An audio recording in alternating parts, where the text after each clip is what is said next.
بسم اللہ الرحمن الرحیم۔ ناظرین، ادرک اور پودینے کی چائے پینے سے اعصاب پرسکون ہوتے ہیں اور سر درد میں کمی آتی ہے۔ ادرک کی سوزش کش خصوصیات درد کو دور کرنے والے قدرتی دوا کے طور پر کام کرتی ہیں۔ ناظرین، حضرت عیسیٰ علیہ السلام اپنے ایک شاگرد کو ساتھ لے کر کسی سفر پر نکلے۔ راستے میں ایک جگہ رکے اور شاگرد سے پوچھا کہ تمہاری جیب میں کچھ ہے؟ اس نے کہا میرے پاس 2 درہم ہیں۔ حضرت عیسیٰ علیہ السلام نے اپنی جیب سے 1 درہم نکال کر اسے دیا اور فرمایا یہ 3 درہم ہو جائے گی، قریب ہی آبادی ہے، تم وہاں سے 3 درہموں کی روٹی لے آؤ۔ وہ گیا اور 3 روٹیاں لی۔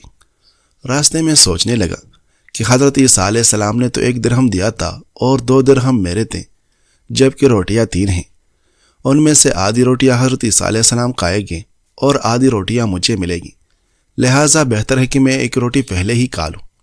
چنانچہ اس نے راستے میں 1 روٹی کھا لی اور 2 روٹیاں لے کر حضرت عیسیٰ علیہ السلام کے پاس پہنچا۔ آپ علیہ السلام نے 1 روٹی کھا لی اور اس سے پوچھا 3 درہم کی کتنے روٹیاں ملی تھیں؟ اس نے کہا 2 روٹیاں ملی تھی، 1 آپ نے کھائی اور 1 میں نے کھائی۔ حضرت عیسیٰ علیہ السلام اور وہ شاگرد وہاں سے روانہ ہوئے۔ راستے میں ایک دریا آیا۔ شاگرد نے حیران ہو کر پوچھا، اے اللہ کے نبی، ہم دریا عبور کیسے کریں جبکہ یہاں تو کوئی کشتی نظر نہیں آتی؟ حضرت عیسیٰ علیہ السلام نے فرمایا گھبراؤ مت، میں آگے چلوں گا، تم میرے غبا کا دامن پکڑ کر میرے پیچھے چلتے آؤ، خدا نے چاہا تو ہم دریا پار کر لیں گے۔ چنانچہ حضرت عیسیٰ علیہ السلام نے دریا میں قدم رکھا اور شاگرد نے بھی ان کا دامن تام لیا۔ خدا کے اذن سے آپ علیہ السلام نے دریا کو اس طرح پار کر لیا کہ آپ علیہ السلام کے پاؤں بھی گیلے نہیں ہوئے۔ شاگرد نے یہ دیکھ کر کہا، میری ہزاروں جانیں آپ پر قربان، آپ جیسا صاحب اعجاز نے بھی تو پہلے مبعوث ہی نہیں ہوا۔ آپ علیہ السلام نے فرمایا، یہ معجزہ دیکھ کر تمہارے ایمان میں کچھ اضافہ ہوا؟ اس نے کہا جی ہاں، میرا دل نور سے بھر گیا۔ پھر آپ علیہ السلام نے فرمایا، اگر تمہارا دل نورانی ہو چکا ہے تو بتاؤ روٹیاں کتنی تھی؟ اس نے کہا حضرت روٹیاں بس 2 ہی تھیں۔ پھر آپ علیہ السلام وہاں سے چلے۔ راستے میں ہرنوں کا ایک غول گزر رہا تھا۔ آپ علیہ السلام نے ایک ہرن کو اشارہ کیا، وہ آپ علیہ السلام کے پاس چلا آیا۔ آپ علیہ السلام نے ذبح کر کے اس کا گوشت کھایا اور شاگرد کو بھی کھلائے۔ جب دونوں گوشت کھا چکے تو حضرت عیسیٰ علیہ السلام نے اس کی کال پر ٹوکر مار کر کہا، اللہ کے حکم سے زندہ ہو جا۔ ہرن زندہ ہو گیا اور چکڑیاں بھرتا ہوا دوسرے ہرنوں سے جا ملا۔ شاگرد یہ معجزہ دیکھ کر حیران ہو گیا اور کہنے لگا، اللہ کا شکر ہے جس نے مجھے آپ جیسا نبی اور معلم عنایت فرمایا ہے۔ حضرت عیسیٰ علیہ السلام نے فرمایا، یہ معجزہ دیکھ کر تمہارے ایمان میں کچھ اضافہ ہوا؟ شاگرد نے کہا، اے اللہ کے نبی، میرا ایمان پہلے سے دگنا ہو چکا ہے۔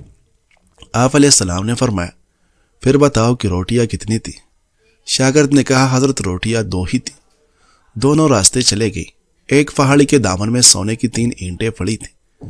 آپ علیہ السلام نے فرمایا، 1 اینٹ میری ہے اور 1 اینٹ تمہاری ہے اور تیسری اینٹ اس شخص کی ہے جس نے تیسری روٹی کھائی۔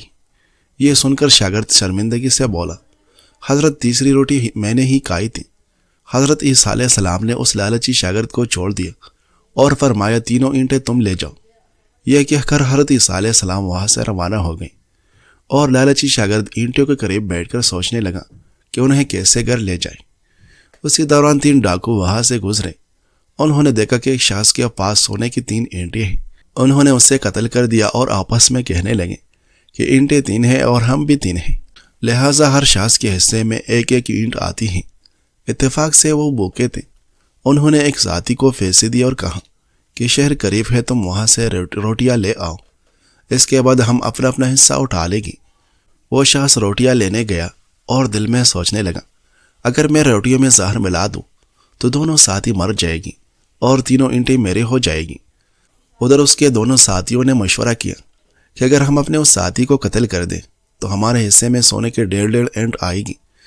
جب ان کا تیسرا ساتھی زہر آلود روٹیاں لے کر آیا تو ان دونوں نے منصوبہ کے مطابق اس پر حملہ کر کے اسے قتل کر دیا۔ پھر جب انہوں نے روٹی کھائی تو وہ دونوں بھی زہر کی وجہ سے مر گئے۔ واپسی پر حضرت عیسیٰ علیہ السلام وہاں سے گزرے تو دیکھا کہ اینٹیں ویسی کی ویسی رکھی ہیں، جبکہ ان کے پاس 4 لاشیں بھی پڑی ہیں۔ آپ علیہ السلام نے یہ دیکھ کر ٹھنڈی سانس بھری اور فرمایا، دنیا اپنے چاہنے والوں کے ساتھ یہی سلوک کرتی ہے۔ ناظرین، حضرت ابو سعید خدری رضی اللہ عنہ سے مروی طویل حدیث مبارکہ میں بیان ہے کہ نبی کریم صلی اللہ علیہ وسلم نے ارشاد فرمایا، قسم ہے اس ذات کی جس کے قبضے قدرت میں میری جان ہے، جو مومن نجات پا کے جنت میں چلے جائیں گے، وہ اپنے ان مسلمان بھائیوں کے لیے جو جہنم میں پڑے ہوگے جہنم سے چڑھوانے کے لیے بطور ناز اللہ تعالیٰ سے ایسے تکرار کرے گی جیسی تکرار کوئی شخص اپنا حق مانگنے کے لیے بھی نہیں کرتا۔ وہ اللہ تعالیٰ کی برگاہ میں عرض کرے گی، اے ہمارے رب، یہ ہمارے ساتھ روزے رکھتے تھے، نمازیں پڑھتے تھے اور حج کرتے تھے۔ ان سے کہا جائے گا کہ جن لوگوں کو تم پہچانتے ہو انہیں دوزخ سے نکال لاؤ۔ پس ان جہنمی لوگوں کو سلطوں پر آگ کو حرام کر دیا جائے گا۔ پھر جنتی مسلمان کثیر تعداد میں ان لوگوں کو جہنم سے نکال لائے گی، جن میں سے بعض کو نصف پنڈلیوں تک اور بعض کو گھٹنوں تک دوزخ کی آگ نے جلا ڈالا ہوگا۔ پھر وہ عرض کرے گی، اے اللہ تعالیٰ، اب ان میں سے کوئی نہیں بچا جنہیں جہنم سے نکال لانے کا تو نے حکم دیا تھا۔ اللہ تعالیٰ فرمائے گا، پھر جاؤ اور جس کے دل میں دینار کے برابر بھی نیکی ہے اسے جہنم سے نکال لاؤ۔ پھر وہ کثیر تعداد میں لوگوں کو دوزخ سے نکال لائے گی۔ پھر اللہ تعالیٰ کی جناب میں عرض کرے گی، اے ہمارے رب، جن لوگوں کو تو نے جہنم سے نکالنے کا حکم دیا تھا ہم نے ان میں سے کسی کو نہیں چھوڑا۔ اللہ تعالیٰ فرمائے گا، جاؤ جس کے دل میں نصف دینار کے برابر بھی نیکی ہو اسے بھی جہنم سے نکال لاؤ۔ وہ پھر جائے گی اور کثیر تعداد میں لوگوں کو جہنم سے نکال لائے گی۔ پھر اللہ کی بارگاہ میں عرض کرے گی، اے ہمارے رب، جن لوگوں کو تو نے دوزخ سے نکالنے کا حکم دیا تھا ہم نے ان میں سے کسی کو نہیں چھوڑا۔ اللہ تعالیٰ پھر فرمائے گا، جس کے دل میں تمہیں ذرا برابر بھی نیکی ملے اسے بھی جہنم سے نکال لاؤ۔ وہ جائے گی اور جہنم سے بڑی تعداد میں خلق خدا کو نکال لائے گی۔ پھر اللہ کی بارگاہ میں عرض کرے گی، اے اللہ، اب دوزخ میں ایک ذرا بھی نہیں۔ حضرت ابو سعید خدری رضی اللہ عنہ فرماتے ہیں کہ اگر میری اس بیان کردہ حدیث کی تصدیق نہیں کرتے تو قرآن پاک کی اس آیت کو پڑھو، ان اللہ لا یظلم مثقال ذرۃ وان تک حسنۃ یضاعفھا ویؤتی من لدنہ اجرا عظیما۔ بے شک اللہ ذرا برابر بھی ظلم نہیں کرتا، اور اگر کوئی نیکی ہو تو اسے دوگنا کر دیتا ہے اور اپنے پاس سے بڑا اجر عطا فرماتا ہے۔ سردیوں میں سر درد کیوں ہوتا ہے؟ ہم سردیوں میں کم پانی پیتے ہیں کیونکہ ہمیں گرمیوں کی طرف پیاس نہیں لگتی۔ جب جسم کے اعضاء کو مناسب طریقے سے کام کرنے کے لیے ضروری پانی نہیں ملتا تو دماغی بافتیں عارضی طور پر سکڑ جاتی ہیں اور اعصاب چڑچڑے ہو جاتے ہیں، جس سے سر درد ہوتا ہے۔ سردیوں میں سورج کی کم روشنی جسم میں وٹامن ڈی کی سطح کو کم کرنے کا باعث بنتی ہے۔ یہ سیروٹونن کی سطح کو متاثر کرتا ہے، جسے خوشی کا ہارمون کہا جاتا ہے، جو سر درد کا سبب بن سکتا ہے۔ جب موسم انتہائی ٹھنڈا ہوتا ہے تو خون کی شریانیں جسم کی حرارت کو بچانے کے لیے سکڑ جاتی ہیں۔ اس سے سر میں خون کا بہاؤ بدل جاتا ہے، جس سے سر درد ہوتا ہے۔ سردیوں میں ہونے والے سر درد کو طرز زندگی میں سادہ تبدیلیوں سے قابو کیا جا سکتا ہے، جیسا کہ جب آپ کے سر میں درد ہوتا ہے تو آپ کے ماتھے اور گردن پر گرم کمپریس لگانے سے خون کا بہاؤ بہتر ہوتا ہے اور درد سے نجات ملتی ہے۔ آپ کی خوراک میں بادام، ہری سبزیاں اور سارا اناج شامل کرنا اعصابی نظام کو ضروری اجزاء فراہم کرتا ہے۔ یہاں تک کہ اگر آپ کو پیاس محسوس نہیں ہوتی ہے تو وقفے وقفے سے گرم پانی پینا پانی کی کمی کو روکتا ہے۔ باہر جاتے وقت اپنے کانوں اور سر کو ڈھانپنے کے لیے اسکار یا ٹوپی پہننا آپ کی ٹھنڈے ہوا کے براہ راست نمائش سے بچائے گا۔ ناظرین، اگر مچھلی پانی سے نکل کر تم کو بتائے کہ مگر مچھ بیمار ہے تو اس کی بات پر یقین کرو۔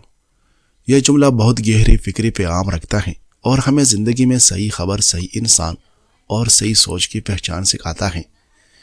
یہاں مچھلی اس شخص کی علامت ہے جو خود اس ماحول کا حصہ ہے جو حالات کو اندر سے دیکھ رہا ہے، جبکہ مگرمچھ طاقت، رعب اور بڑے عہدے یا بڑے نام والے لوگوں کی علامت ہے۔ الغرض، اگر ایک چھوٹی سی مچھلی یہ بتائے کہ طاقتور مگرمچھ بیمار ہے تو اس کی بات پر یقین کرو، کیونکہ وہ اس دنیا کی رہنے والی ہے اور حقیقت کو قریب سے جانتی ہے۔